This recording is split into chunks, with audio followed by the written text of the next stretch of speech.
तो हम लोगों को यह सीखना है कि असंतुलित को संतुलित क्या कैसे करेंगे। इसमें आप लोग का बोर्ड में 3 मार्क्स फिक्स एकदम गारंटेड है और इसको कोई नहीं ये कर सकता है, गारंटी एकदम आप लोग का इसमें आएगा ही आएगा 3 मार्क्स एकदम। और जो हम बता देंगे उससे बाहर नहीं, तो उसका घर में तो बेटा एक तो संतुलित यानी हर बात हर काम करने वाला, और एक है असंतुलित यानी कोई काम करने वाला, इधर उधर से घूम ही रहा है। सुबह उठ गया तो उसका पापा बोल रहा है कि जा बेटा थोड़ा सा पढ़ लो, 10th क्लास का सामने बोर्ड एग्जाम है, तो मैं जानती हूँ। हेलो 10th स्टूडेंट, आज हम लोग एक नया चैप्टर स्टार्ट कर रहे हैं, रासायनिक अभिक्रिया एवं समीकरण। थोड़ा इस चैप्टर को स्टार्ट करने से पहले आपको हम थोड़ा पीछे की ओर ले चलते हैं। जब हमारा ये दुनिया बना तब हमारे पास क्या था?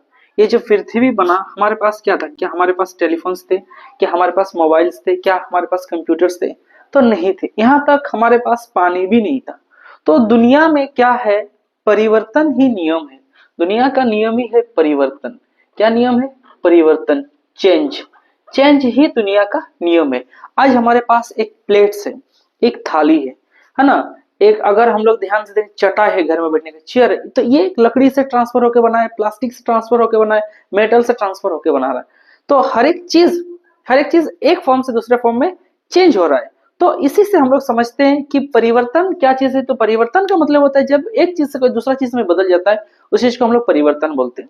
तो रासायनिक अभिक्रिया क्या चीज है, यहाँ आप लोग समझिए कि रासायनिक अभिक्रिया किसको बोलेंगे कि जब कोई पदार्थ, मान लीजिए दुनिया में जितने सारे चीजें उन सभी का नाम रखा गया है पदार्थ, तो हम लोग क्या बोलेंगे?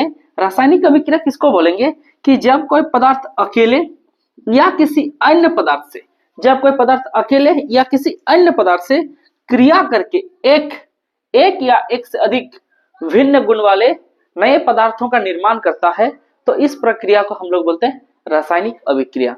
बात क्लियर है? जैसे कि हाइड्रोजन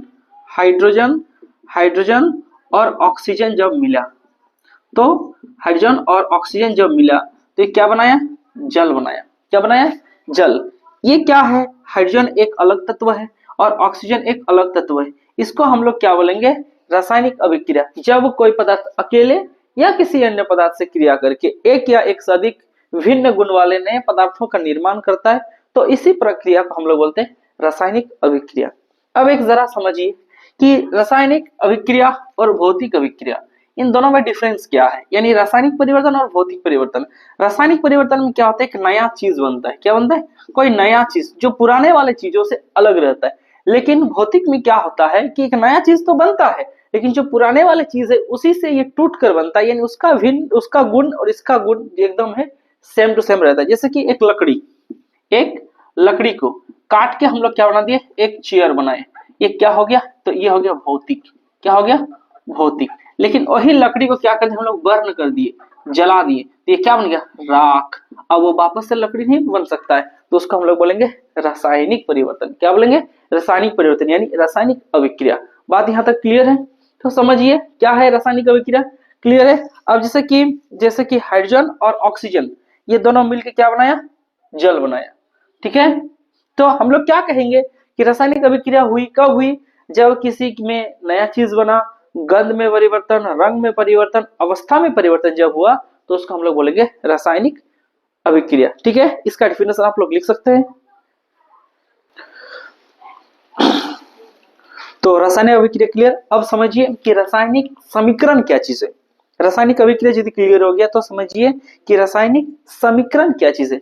अब देखिए कि हाइड्रोजन और ऑक्सीजन ये मिलकर क्या किया गया? इसको हम लोग बनाए जल, और सोडियम और क्लोरीन मिलकर बनाया नमक। ठीक है?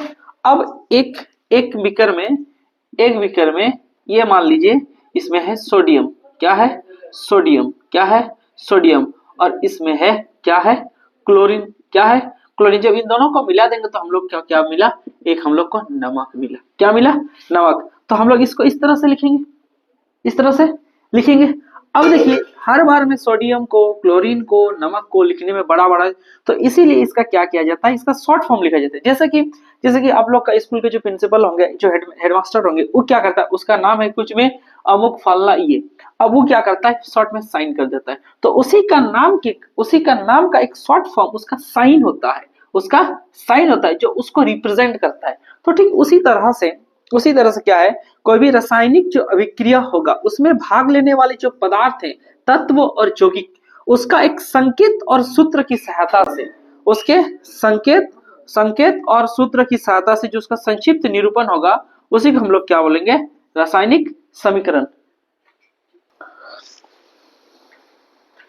तो यहां तक क्लियर है कि रासायनिक समीकरण किसको बोलेंगे, यानी कोई भी रासायनिक अभिक्रिया जो होगा उसमें भाग लेने वाले तत्व यौगिकों का उसका संकेत और सूत्र की सहायता से उसका एक संक्षिप्त निरूपण यानी शॉर्ट फॉर्म जो होगा उसी को हम लोग क्या बोलेंगे, रासायनिक समीकरण। बात क्लियर है।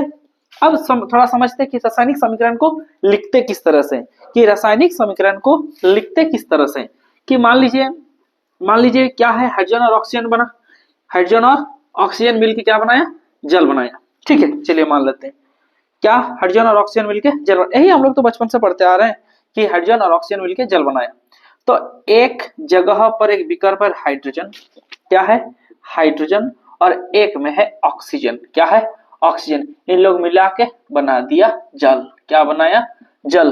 तो जो चीज पहले बनने जा रहा है, जो चीज पहले बनने जा रहा है उसको इस तरफ लिखेंगे, ये एक तीर, उसको हम लोग इस तरफ लिखेंगे, यानी लेफ्ट हैंड साइड पर। यानी क्या है, क्या क्या मिला, यानी हाइड्रोजन, क्या, हाइड्रोजन और ऑक्सीजन, प्लस का मतलब उसमें वो ऐड हो गया, हाइड्रोजन और ऑक्सीजन मिलके बना।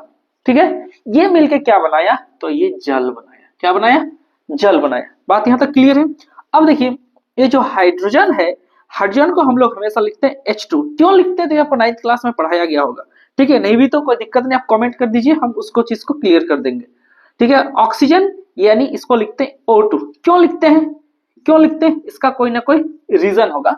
ठीक है, तो उसके बारे में हम आपको अगले क्लास में बताएंगे। अगर आपको इससे कोई डाउट है कि ऑक्सीजन को O2 क्यों लिखे, H2O को जल का H2 ही क्यों हुआ, और हाइड्रोजन को H2 हमें यहाँ क्यों लिखा, या हर किताब में H2 क्यों लिखा रहता है, इसके पीछे का अगर रीजन आपको जानना है तो कमेंट कर दीजिए, हम आपको इसका एक शॉर्ट कॉन्सेप्ट इसका बता देंगे कि ऐसा क्यों होता है। ठीक है, ये 9th क्लास में पढ़ाया गया होगा आप लोगों को।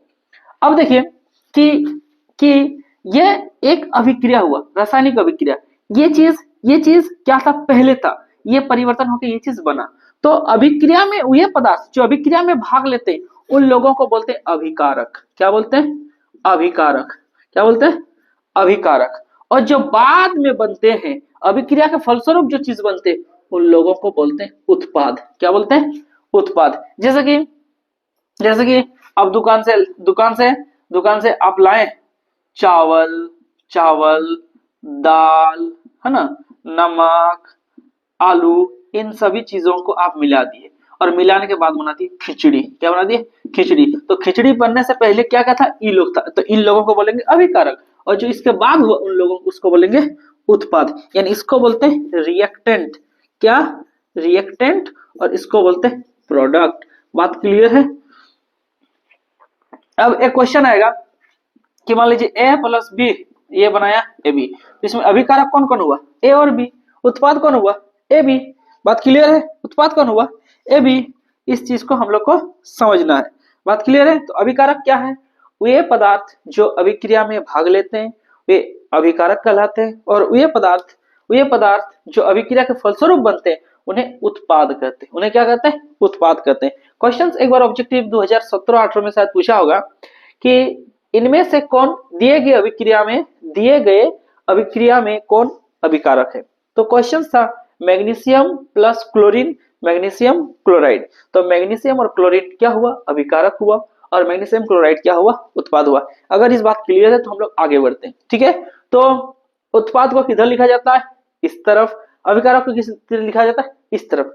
अब एक चीज है इसमें, एक चीज है कि अभी ये जो तीर है, ये तीर का मतलब होता है कि जिस तरफ ये तीर का मुंह रहता है वो वाला उत्पाद होता है, और जिस तरफ इसका पूंछ रहता है वो होता है अभिकारक। इस बात को भी समझ लीजिए।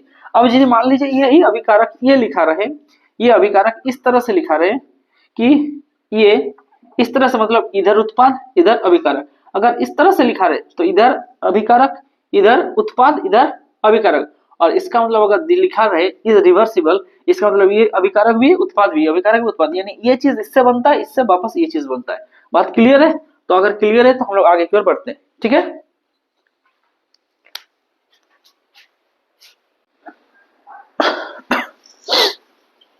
चलिए अभी देखिए जो रासायनिक समीकरण है, ये तो हम लोग क्लियर है। रासायनिक समीकरण क्या है, फिर से एक बार आप लोग को बता देते हैं कि जब किसी अभिक्रिया में भाग लेने वाले तत्व यौगिकों की संकेत और सूत्र की सहायता से उस अभिक्रिया का संक्षिप्त निरूपण रासायनिक समीकरण कहलाता है। क्लियर है। अब जो रासायनिक समीकरण है ये दो प्रकार का होता है। कितने प्रकार का? दो। एक होता है संतुलित रासायनिक समीकरण। क्या? संतुलित रासायनिक समीकरण, ठीक है। और एक होता है असंतुलित रासायनिक समीकरण। क्या? असंतुलित रासायनिक समीकरण। जैसे नहीं होता है घर में दो भाई हैं लोग, तो उसका घर में दो ठो बेटा, एक तो संतुलित यानी हर काम करने वाला, और एक है असंतुलित यानी कोई काम करने वाला, इधर उधर से घूम ही रहा है। सुबह उठ गया, उसका पापा बोल रहा है कि जाओ बेटा थोड़ा सा पढ़ लो, 10th क्लास का सामने बोर्ड एग्जाम है, तू ही तो मैं जानी चाहिए। उस तरह से संतुलित रासायनिक समीकरण और असंतुलित रासायनिक समीकरण। तो आइए समझते हैं कि संतुलित क्या होता है। संतुलित का मतलब होता है बैलेंस्ड, यानी उसको कोई टेंशन नहीं है। जैसे कि हाइड्रोजन और क्लोरीन मिला, ये क्या बनाया? HCl, hydrogen chloride. तो अगर ध्यान दें, हाइड्रोजन इधर दो ठो है, क्लोरीन इधर दो ठो है, लेकिन इस तरफ एक ठो है। तो ऐसा रासायनिक समीकरण जिसमें अभिकारक और उत्पाद के प्रत्येक तत्व की परमाणु की संख्या समान होती है, उसको संतुलित रासायनिक समीकरण बोलते हैं।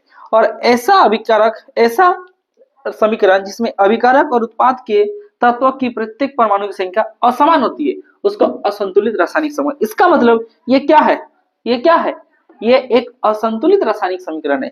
यानी क्या है? ये कितना है? H2, यानी इधर हाइड्रोजन 2 है, ये हाइड्रोजन 1 है। तो हम लोगों को ये सीखना है कि असंतुलित को संतुलित क्या कैसे करेंगे। इसमें आप लोग का बोर्ड में 3 मार्क्स फिक्स, एकदम गारंटेड है, और इसको कोई नहीं ये कर सकता है, गारंटी एकदम। आप लोग का इसमें आएगा ही आएगा 3 मार्क्स एकदम, और जो हम बता देंगे उससे बाहर नहीं आएगा एकदम। ये बात आप लोग जानिए। अगर इसमें हाइड्रोजन और क्लोरीन मिलकर HCl बनाते, हाइड्रोजन इधर कितना है? 2, इधर कितना है? ये भी 2, यहाँ पे हम लोग 2 लगा दी। यहाँ पर क्यों लगाए, इसको आप लोग समझना है। तो असंतुलित रासायनिक समीकरण को संतुलित करने का जो विधि है, इसको हम लोग को समझना है। अगर आपको यहाँ तक पूरे चैप्टर्स अगर क्लियर है, ठीक है, अगर क्लियर है तो हम लोग क्या करेंगे, नेक्स्ट क्लास में आपको असंतुलित से संतुलित किस तरह से हम लोग रासायनिक अभिक्रिया को संतुलित किस तरह से करेंगे, उसके बारे में हम आप लोग को पूरा डिटेल्स में बताएंगे। क्लियर है? कोई दिक्कत नहीं, आराम से बढ़िया से तैयारी करते रहिए और चैनल को सब्सक्राइब कीजिए। जब तक आपका 90% मार्क्स नहीं आता है, वो एग्जाम के लास्ट दिन तक आपका हम लोग हेल्प करते हैं। हमारी जो पूरी टीम है इस पर लगे हुए हैं, इसलिए आप लोग अपना मेहनत कीजिए। ये नहीं कि आराम से आ गए, वीडियो को कंबल ढका लेके आराम से देख रहे हैं, बाद में पिन कर दिए, इसको हटा दिए। ऐसा नहीं होने से आप लोग का फिर रिजल्ट वही खराब। आप अपने गांव मोहल्ले को, देहात को देखिए कि आज क्या कर रहे हैं उन लोग। अगर अच्छा से पढ़ाई होगा तो आप लोग का यहाँ से ही आप लोग का सिलेक्शन हो सकता है GDS में, ठीक है। इस तरह से आप लोग बढ़िया से तैयारी कीजिए कि आपका हाईएस्ट मार्क्स आए, 90% तक मार्क्स आए, और आपका यहीं से जॉब लग जाए। तभी आपका गांव का, आपके जिले का, आपके शहर का, अपने मम्मी पापा का नाम रोशन होगा। अन्यथा वाली गाड़ी इट भाटा रखा हुआ है। ठीक है, चलिए मिलते हैं फिर नेक्स्ट क्लास पर।